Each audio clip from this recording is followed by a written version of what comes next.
Madame, Monsieur, bonjour. Merci de nous rejoindre à la une de l'actualité. Le président de la République félicite le club et les joueurs du l'USMA pour leur victoire en Coupe de la CAF face aux Tanzaniens des Young Africans.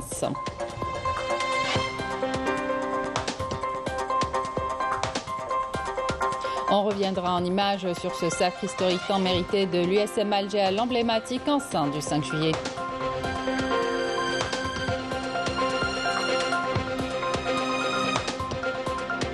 Début demain de l'examen du cycle moyen. Les révisions se poursuivent jusqu'à la dernière minute et pour être au mieux de leur forme, certains élèves tablent sur les compléments alimentaires pour booster l'énergie mentale et physique.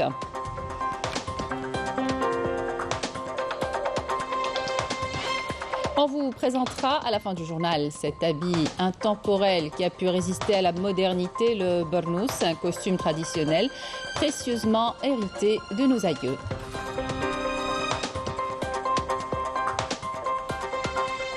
Bienvenue à tous. Le président de la République a félicité le club et les joueurs de l'USMA pour le sacre historique en Coupe de la CAF face aux Tanzaniens des Young Africans. Félicitations à l'USM Alger pour sa victoire. Félicitations aux enfants de Soustara et à toutes les Algériennes et Algériens. Merci aux champions d'Afrique, a écrit le président de la République sur son compte Twitter. Et au bout d'un match tendu, l'USM Alger a décroché le premier titre continental de son histoire en finale. Retour de la Coupe de la Confédération africaine de football disputée hier soir au stade olympique du 5 juillet. Le trophée a été remis aux joueurs algériens par le président de la CAF, Patrice Motsepe, en présence du ministre de la Jeunesse et des Sports et du président de la FAF. Retour sur ce match avec Sarah Derbel. L'impossible n'est pas usmiste. Un slogan bercé et animé par les Rouges et Noirs tout au long de leur parcours. En parvenant au final à réaliser le rêve des milliers d'inconditionnels. L'image forte au moment où le capitaine Zindine Belaïd brandit fièrement cette prestigieuse Coupe de la Confédération africaine en compagnie du papa de Bilal Ben Hamouda, reflète parfaitement cette consécration mémorable.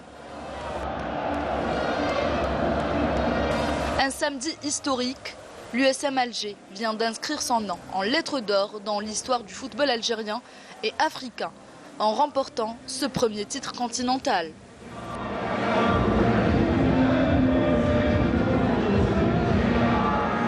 Vainqueur en Tanzanie sur un score de 2-1, les usmistes ont mené un véritable combat lors de ce match retour, après avoir encaissé un but à la 7e minute de jeu et raté un pénalty en seconde période. Les hommes du général ont fait l'essentiel, malgré la défaite. Et comme on dit, une finale ne se joue pas, elle se gagne. Et cette génération a pu créer l'exploit.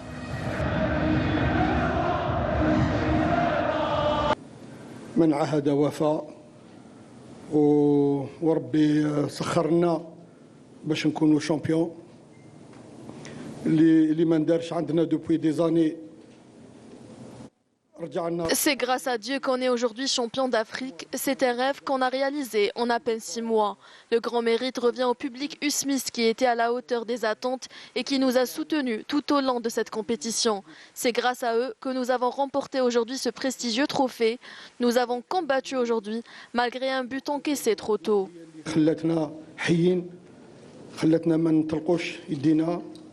Malgré le penalty à la 6e minute. Et c'est dans une ambiance de folie avec une enceinte archi-comble et des supporters uniques et solidaires qui ont donné de la force à cette équipe et l'ont guidée depuis le début du parcours pour l'avoir soulevé cette première coupe africaine. Un rêve qui se réalise enfin. Une joie incommensurable et des instants mémorables.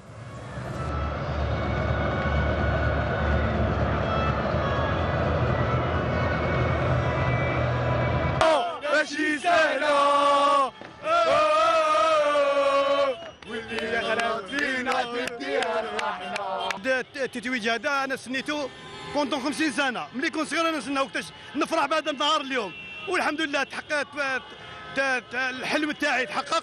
جيت باش نشجع الياسما وفرحونا بزاف. خويا من واتسوف Après des années de persévérance et de dévouement, et surtout une grande détermination de la part de toute l'équipe, l'Union sportive de la Médina d'Alger, un club de 86 ans, trône enfin sur le toit de l'Afrique. Un moment fort en émotion qui restera sans doute gravé dans la mémoire des enfants de Soustara et de tout le peuple algérien. La capitale a fêté hier soir en rouge et noir le sacre historique de l'USMA dans la liesse générale à travers les quartiers de Soustara, Bab Loued, en passant par Bab Jdid. Juste après le coup de sifflet final de l'épreuve, des centaines de jeunes ont investi les rues pour savourer cette belle consécration.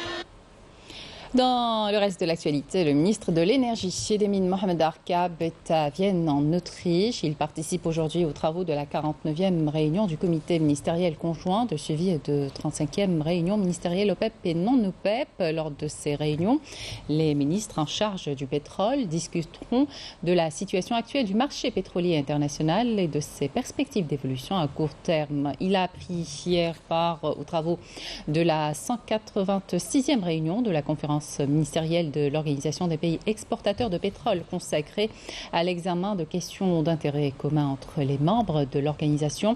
En marge de cette réunion, Arkab a tenu des réunions bilatérales avec plusieurs ministres de l'OPEP pour échanger des appréciations sur la situation du marché pétrolier international. Plus de 800 000 candidats passeront demain l'examen d'enseignement moyen à Borj Baji Mukhtar. Ils sont 400 élèves candidats. Toutes les conditions sont réunies dans cette région du pays pour permettre aux candidats de passer cette épreuve dans les meilleures conditions. Malika Belel. Pas de répit pour Randa et Mariam, candidates à l'examen du brevet d'enseignement moyen qui, à quelques heures des premières épreuves du BEM, rejoignent leur collège pour un dernier cours de révision. L'établissement a mis à notre disposition un tableau de révision depuis maintenant 2 semaines. C'est quelque chose de très bénéfique pour nous. En plus des révisions entre camarades de classe, nous bénéficions également de conseils et d'orientation de la part des enseignants et des encadreurs. Réviser entre camarades, c'est beaucoup mieux que de réviser toute seule à la maison. J'espère que les épreuves vont être à la portée de tous les candidats.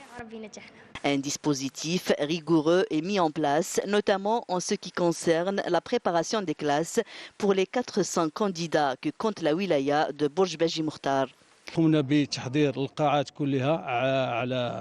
Nous avons préparé les salles pour permettre aux candidats de passer les épreuves du BEM dans de bonnes conditions. Nous avons 10 salles d'examen et une pour les candidats libres. Dans la wilaya de Borj Baji Mukhtar, toutes les mesures ont été prises pour le bon déroulement des épreuves du brevet d'enseignement moyen. Et pour être au mieux de leur forme, certains candidats tablent sur les compléments alimentaires pour booster l'énergie mentale et physique.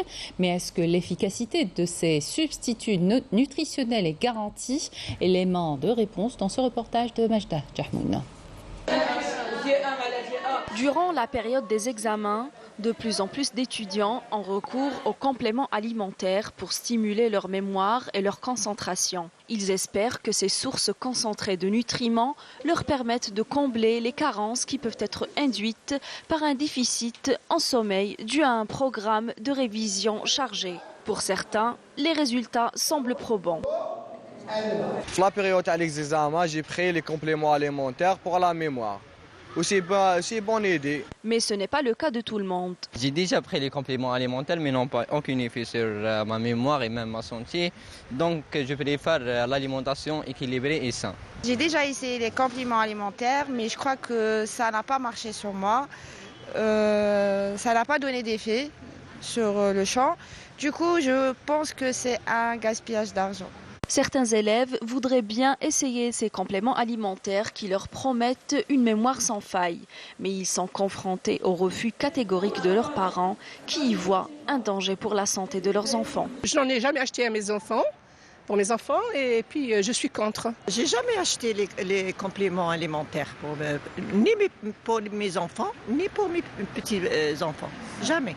Bien qu'ils ne fassent pas l'unanimité et que leur prix ne soit pas abordable, les suppléments nutritionnels sont vendus en quantité importante durant la période des examens et la période qui la précède. Il y a des compléments alimentaires spéciaux étudiants et qui sortent tellement que les gens, elle te dit comme mon enfant, il mémorise pas, il se concentre pas. Il y a tellement de nouveautés dans les compléments alimentaires que la pharmacie, elle est devenue plus complément alimentaire que médicinal. Il y a des compléments alimentaires qui vont vers 2000, 3000. C'est pas évident. C'est en période d'examen qu'il y a beaucoup plus de ventes.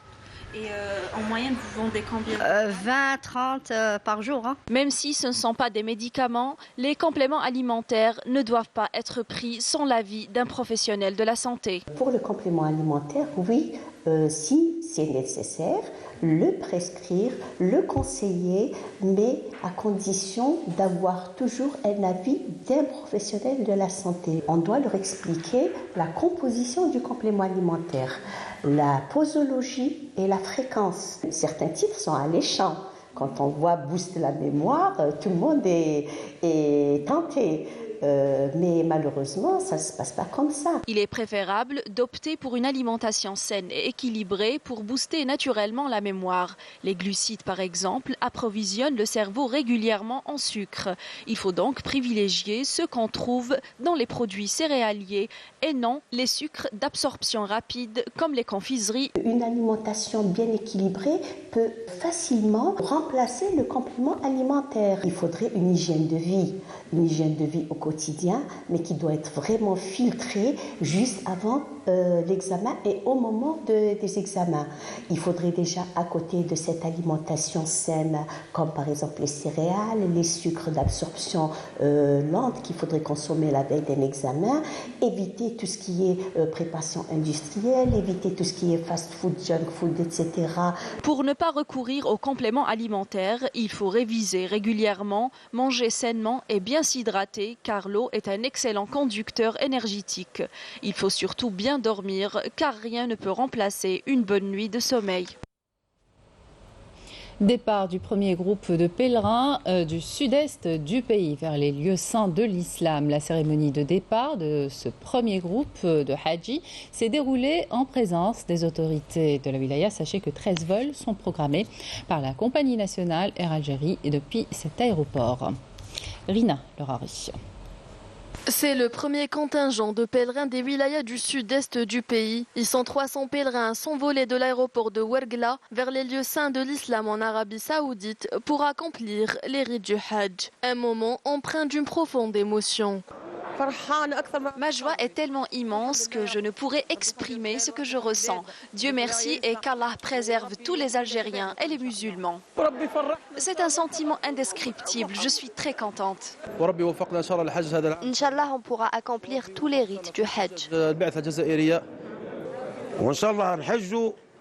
J'espère qu'on reviendra avec un esprit purifié et une foi renouvelée. Que Dieu protège notre pays.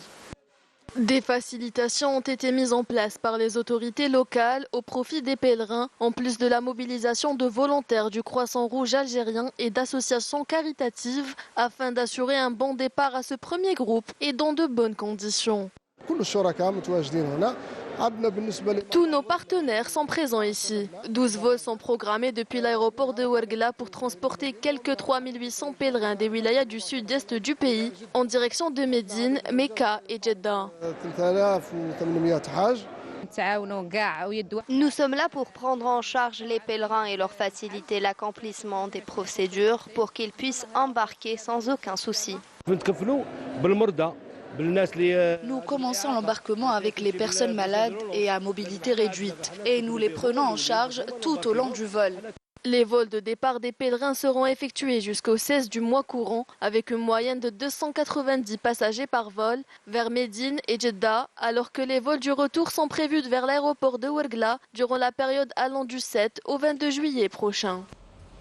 Et sachez qu'une commission ministérielle chargée du suivi de la saison du Hajj a été installée pour prendre en charge les préoccupations des pèlerins. Le ministère des Affaires religieuses et des Waqf met à la disposition des pèlerins le numéro et l'adresse électronique qui s'affichent sur vos écrans.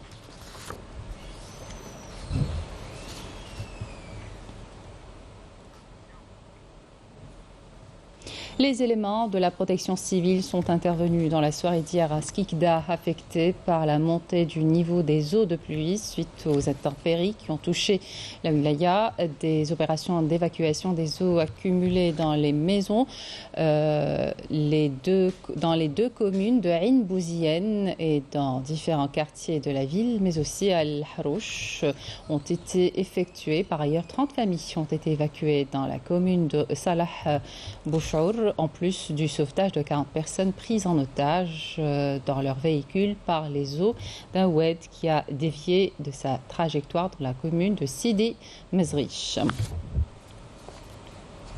On s'intéresse à présent au nouveau barrage de Bouzina à Batna. Il devra être livré prochainement. C'est un barrage d'une capacité importante qui permettra de réduire drastiquement le stress hydrique dans la région et répondre ainsi aux besoins en eau potable de plusieurs communes. Walid Yousfi. Avec une capacité de stockage de 18 millions de mètres cubes, le nouveau barrage de Bouzina couvrira les besoins en eau potable de toute la région sud de Batna. Une wilaya qui a connu ces dernières années un déficit en matière d'AEP. Pas moins de 2,4 milliards de dinars ont été mobilisés pour pallier ce problème. La région de Bouzina est alimentée en eau potable grâce à des puits artésiens. Le barrage permet de diversifier les sources d'alimentation de la région, surtout en matière d'irrigation. Vous savez, en grande partie, nous sommes alimentés en eau à partir des puits. Inch'Allah, la situation hydrique s'améliorera grâce à ce nouveau barrage.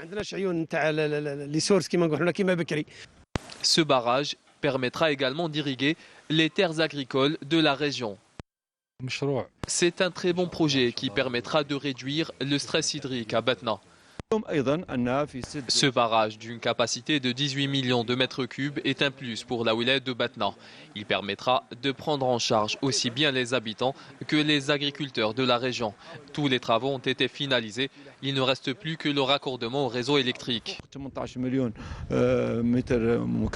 En plus du barrage de Bouzina, une vaste opération de forage a été lancée.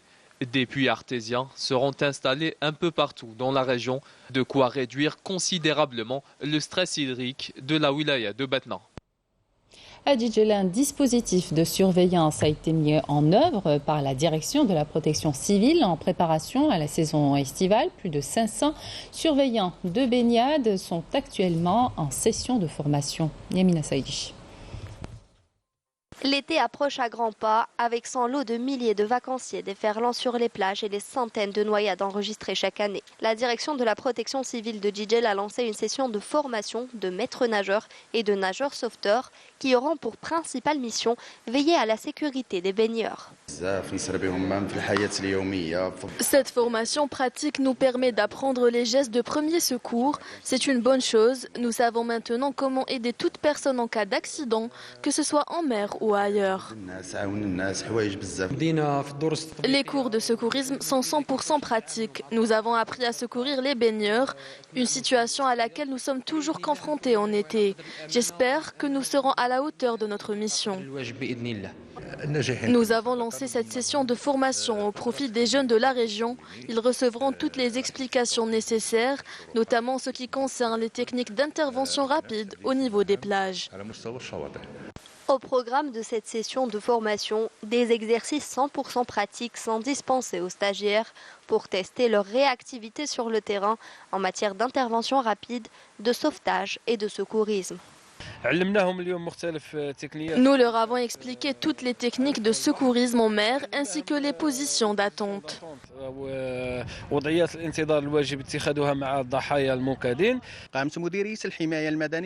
La direction de la protection civile a organisé un concours pour le recrutement de surveillants de baignade saisonniers. 550 surveillants de baignade saisonniers ont été embauchés, un nombre appelé à augmenter pour passer à 740 en juillet, et ce pour veiller à la sécurité des baigneurs. Il faut savoir que la wilaya compte plus de 35 plages surveillées. Et pour éviter les accidents qui reviennent chaque année en saison estivale, mieux vaut opter pour des plages surveillées. L'Algérien est fondateur de la Société algérienne de nutrition et de médecine orthomoléculaire. Ilyes Barli a été nommé à la tête de la Société internationale de médecine orthomoléculaire, une société savante mondiale. Les ministres des Affaires étrangères des BRICS ont approuvé la déclaration conjointe des vice-ministres des Affaires étrangères et les envoyés spéciaux du groupe lors de leur réunion du mois d'avril, laquelle avait appelé à garantir le droit à l'autodétermination du peuple du Sahara occidental. Les responsables des BRICS ont en outre exprimé leur soutien sans réserve à l'envoyé personnel du secrétaire général des Nations Unies pour le Sahara occidental, Staffan de Mistura, et aux efforts qu'il déploie pour faire avancer le processus politique qui aboutira à la reprise du dialogue entre les parties concernées. Cette position exprimée par les BRICS a été accueillie avec satisfaction par la République arabe sahraoui démocratique.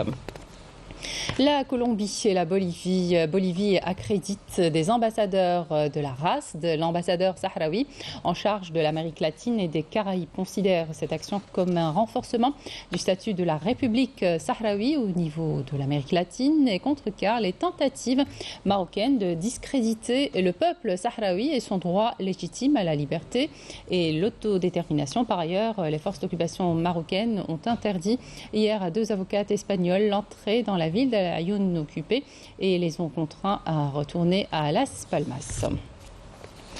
Dans l'actualité internationale, une nouvelle manifestation de colère est prévue aujourd'hui au Maroc. La Confédération marocaine du travail appelle à une marche nationale à Casablanca, un rassemblement dont les principales revendications sont liées à l'augmentation des prix des produits de première nécessité, à la paupérisation de larges couches de la société.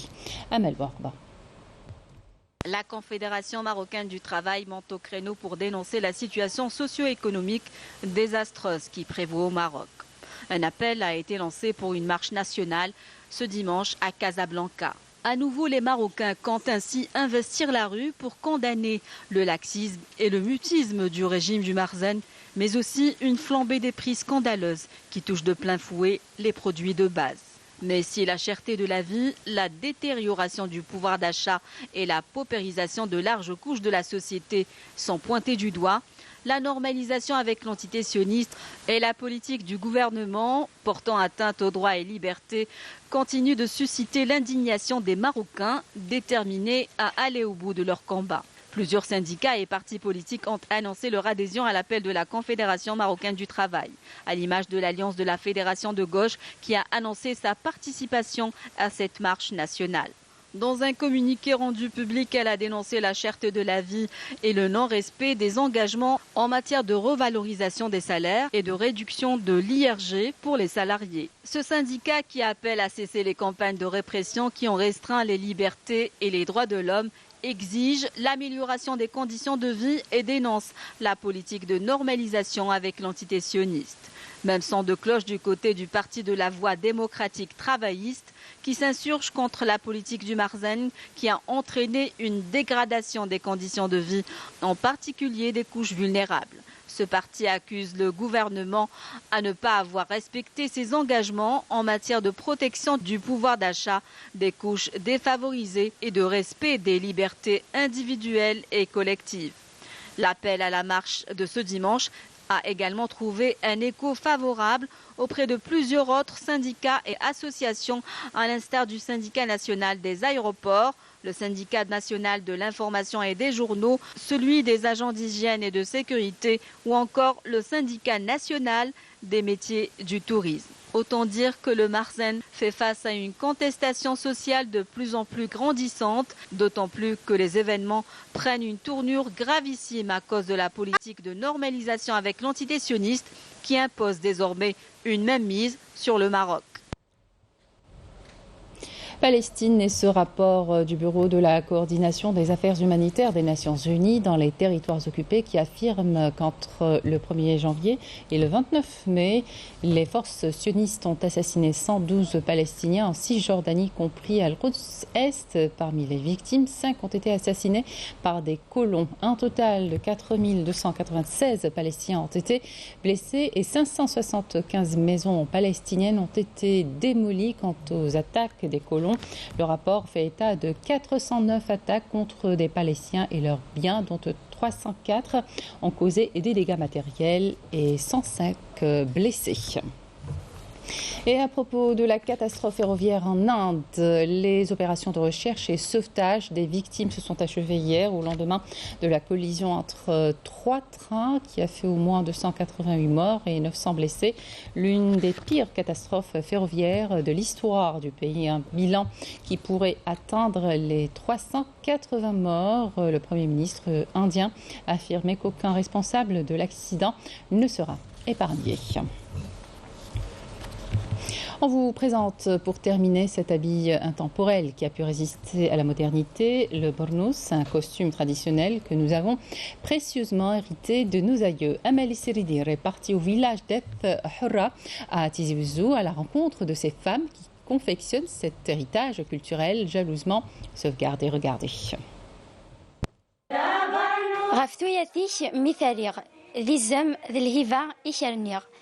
أشرا غور تنويض دي زم دي الغابة نكيذا فارنوس ذيلاك أي مزيغ ما تفكيضي يا غزال نكذي الهيفا إشارنيغ.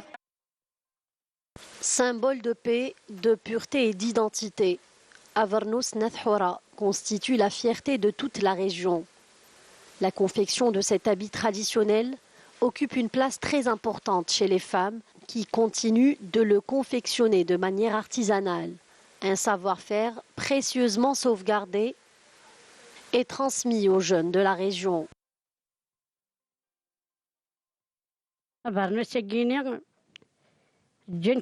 Ce barnos est un habit que nous avons hérité de nos arrière-grands-parents. C'est un métier ancestral. On est 12 personnes à confectionner un barnos. C'est moi qui supervise ces jeunes filles. Un travail de longue haleine étalée sur plusieurs étapes, ordonnées et successives, dont la principale réside dans la bonne sélection de la laine, pour avoir un barnos de haute qualité, symbole de noblesse. On commence le procédé à deux. L'une sélectionne la laine et l'autre le met dans le métier à tisser, pour commencer ensuite le tissage. Le tissage d'un barnos nécessite un savoir-faire et une main-d'œuvre qui maîtrise cet artisanat. Auparavant, une seule femme pouvait confectionner un barnos. Cet habit traditionnel a résisté à la modernité et continue d'être un habit prisé dans toute la région, voire tout le pays. Ce sont les femmes qui confectionnent les barnous dans notre région. Je tiens à leur rendre hommage, on tient toujours à les soutenir.